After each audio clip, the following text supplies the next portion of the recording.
You are being detained for ongoing investigation, okay?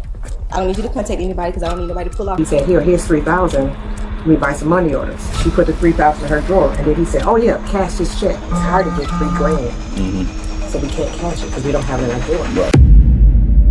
How many federal charges can arise from a single postal transaction? What constitutional rights remain active the moment someone is detained?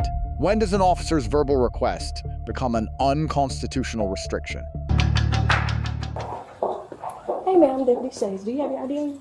Huh? Do you have your ID on you? No. Okay. So you don't have no identification on you at all right now? Okay. Well, let's step over here. Let's talk. That's your car? The white car? Huh? The white car inside, that's yours? Yeah. Okay. So as of now, you are being detained for ongoing investigation, okay? I don't need you to contact anybody because I don't need nobody to pull off or nothing like that. So let's not do that. Okay. Okay. So lock your phone and you'll have no identification on you.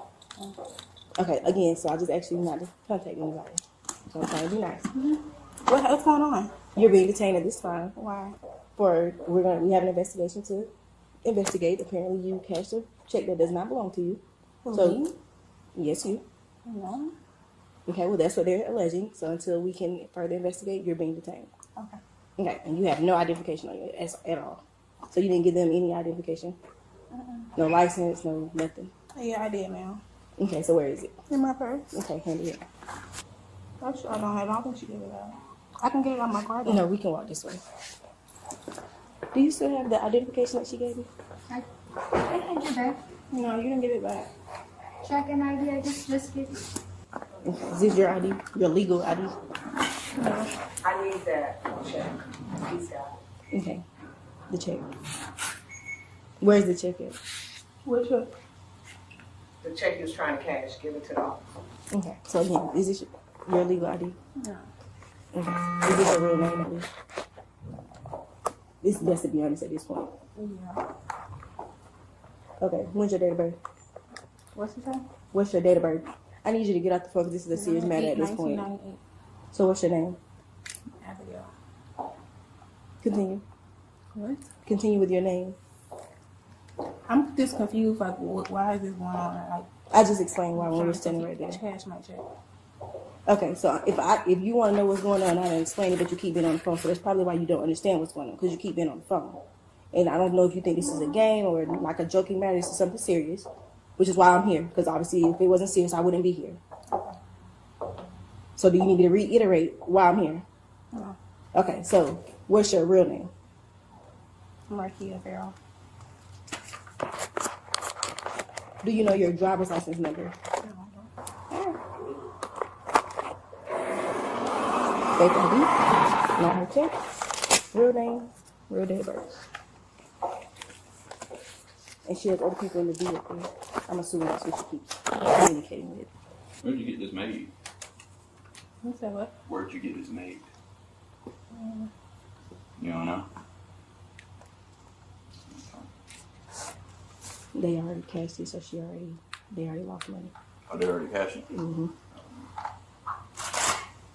I didn't get no money, so I gotta cash it. You didn't cash no check from me? What check did you cash? No, you didn't cash a check from me. No, we had another fraudulent check just before you got here. This has to do with me, though. No, that wasn't regarding you. It was the same instance with the same ID, same everything. The same fake ID like yours. You had the right to remain silent. Anything you said can and will be used against you in the court of law. Had the right to consult with an attorney prior to questioning. You have an attorney present with you while you're being questioned. You cannot afford an attorney. One will be appointed to you to represent you before any questioning. You decide at any time exercise his rights to not answer any questions or make any statements. You understand these rights? Those rights of mine, are you willing to speak with us? No?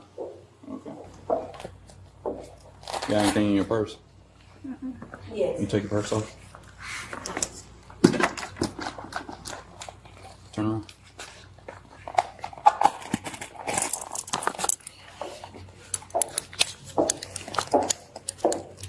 Okay, I'm gonna call you right back down. I'm still in the situation.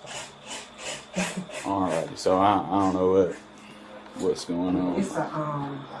It's a group. I don't know if it's a group, but they've been hitting all of our post offices. So we've been sharing that in our group text. The group that was just here. No, we can't cash a Treasury check without cash. So Chino fell for it. He said, here, I got 3,000, I want to buy 3 money orders. And then he says, oh, here, cash this check.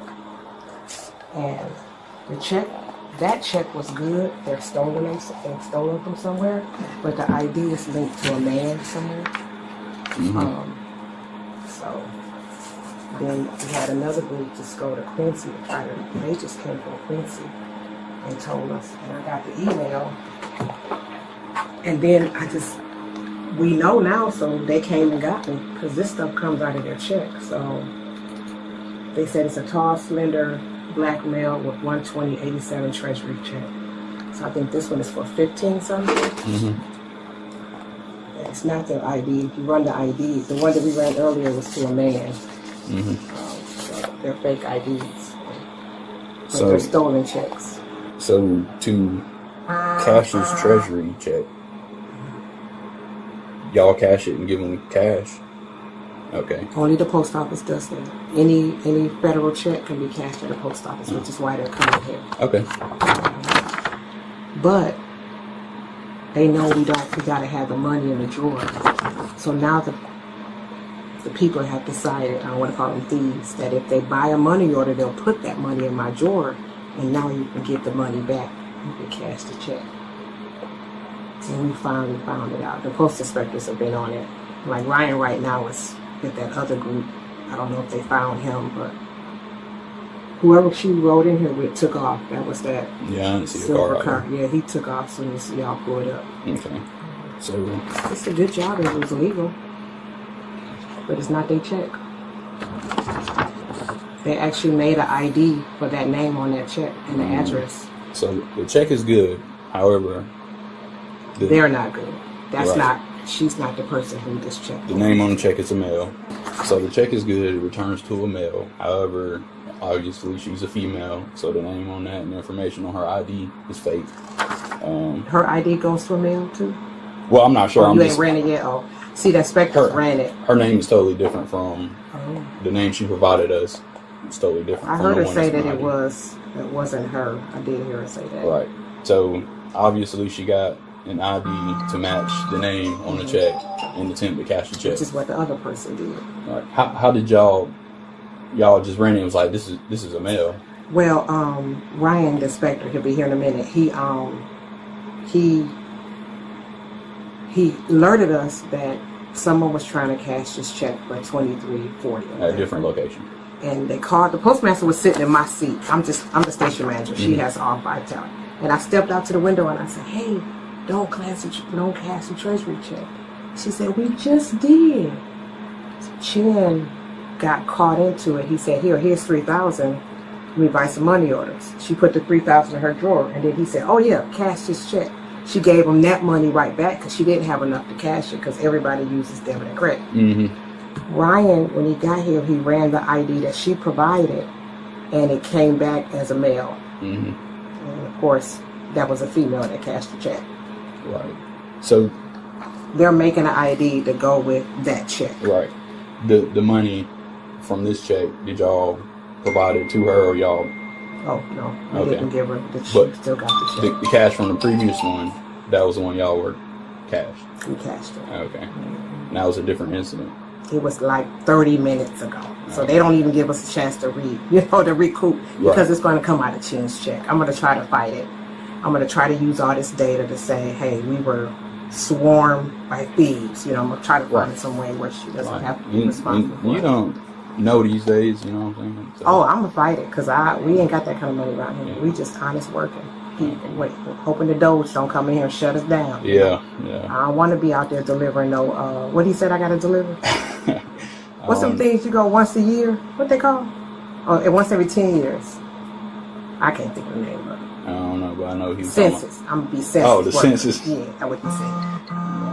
All right, so she attempted to get this check cash, however y'all called it, so y'all didn't provide her with any cash. However, I needed you to hold her because the inspectors are at a different location from the earlier.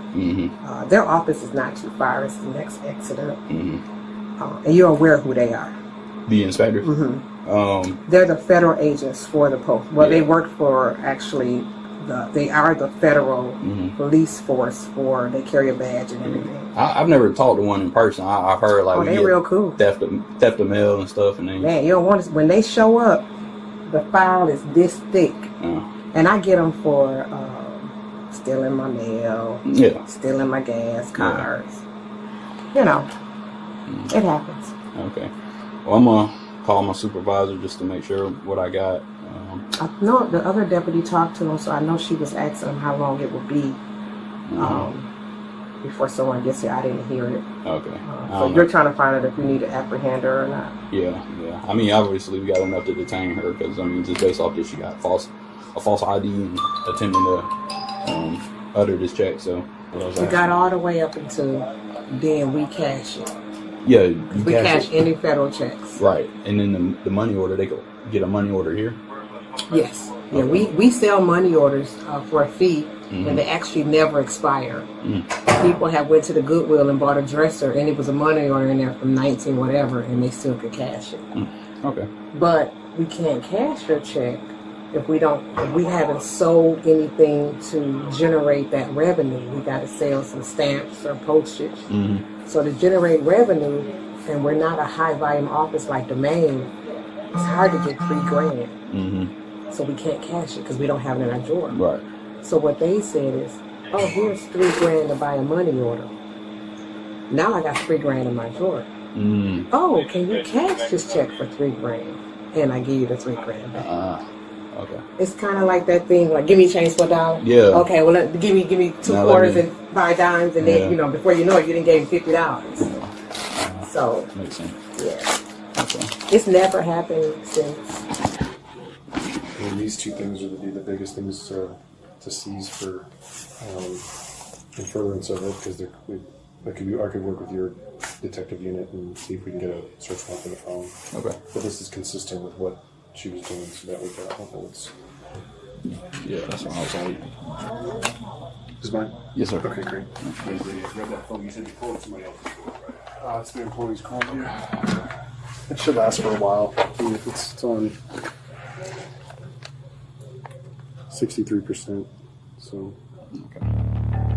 Investigative detention Terry v. Ohio, 392 U.S. 1,968. Reasonable articulable suspicion required. Not probable cause. Specific contemporaneous report from postal staff clears this threshold at first contact. Communication restriction, legal gray area. No federal precedent authorizes Bodycam phone use during a Terry stop absent exigent circumstances. Without a court order, the instruction is legally unenforceable. A resulting civil claim under 42 U.S.C. Section 1,983 would have standing. 18 U.S.C. Section 1028 identity document fraud. 3 elements satisfied. Counterfeit document. Knowing possession. Intent to defraud. Penalty. Up to 15 years federal imprisonment. Lesson. Admission before formal arrest is the highest value evidence in fraud prosecutions. Pre-Miranda admissibility Berghuis v. McCarty. 468 U.S. 420. 1,984. A Terry stop is non-custodial by nature. Voluntary statements made at this stage require no Miranda advisement and remain fully admissible at trial. Dual charge analysis, check payee is male. Subject is female. Fake ID matches the male name on the check. One document satisfies both Section 1028 and Section 510 simultaneously. Lesson. Manufacturing identity to match a stolen instrument doubles federal exposure. Miranda v. Arizona, 384 U.S. 436, 1,966. 5 mandatory elements. Right to silence. Admissibility warning. Right to counsel. Right to appointed counsel. Right to terminate questioning. All 5 confirmed here. No suppression basis. Full constitutional compliance. Right to silence invocation Berghuis v. Thompkins, 560 U.S. 370, 2010. One unambiguous word ends all custodial questioning. Immediate compliance is mandatory. Any statement obtained after invocation without re-advisement and waiver is inadmissible. Search incident to arrest Chimel v. California, 395 U.S. 752, 1,969. Warrantless search of area within immediate control is lawful at point of arrest. No separate authorization required. The purse search has a clear constitutional basis. Stacked federal exposure, 18 U.S.C. Section 510. Uttering stolen Treasury instruments. Maximum 10 years, 18 U.S.C. Section 1,343. Wire fraud through interstate communications. Maximum 20 years. Lesson. Preloading the drawer via money orders is evidence of premeditation, not a defense. Cell phone search warrant, required Riley v. California, 573 U.S. 373, 2014. Digital content is not subject to the search incident to arrest exception. Lesson. Warrantless phone access creates an automatic suppression motion. Officers correctly identify this. 18 U.S.C. Section 371 conspiracy agreement plus an overt act by any member establishes liability for all participants. Coordinated roles, shared method, multiple locations. The conspiracy is fully formed. Flight of a co-conspirator at the moment of arrest is admissible as consciousness of guilt. Can messages sent during detention be introduced as conspiracy evidence? Was the phone restriction defensible under the exigent circumstances doctrine? Does the accomplice's flight affect sentencing exposure for all co-defendants? The legal consequences of this footage extend well beyond what the camera captured.